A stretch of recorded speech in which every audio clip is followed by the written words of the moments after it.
okay, what drives performance on all levels, but especially at these most raw levels? Like, who are we at our most raw?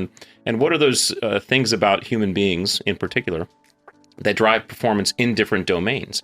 Because it matters, and obviously only 15% of us made it through. Other guys did not, but those other guys who didn't make it through, they're excelling in other facets of life. They just didn't happen to excel on the beaches of Coronado. So that was really the impetus. And of course, I think as I went through my career and continued to do pretty interesting things, and continued to be part of more and more specialized activities, that kind of imposter syndrome stayed with me, a healthy imposter syndrome. The kind of that question is like, man, these people around me are so much better than me.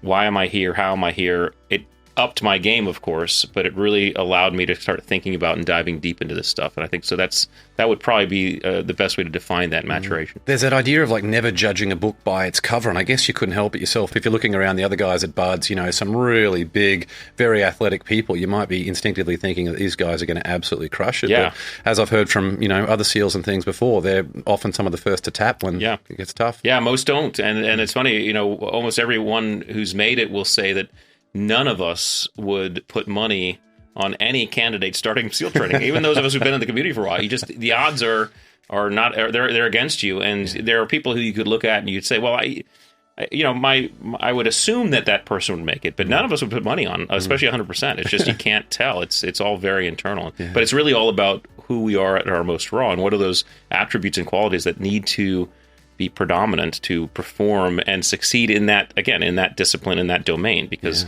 that domain is very specific, and there are other domains. I always got to say, we're all rock stars in certain domains. We're all doofuses in other domains of life, right? It just depends on, picking the right one. So you can be a rock star.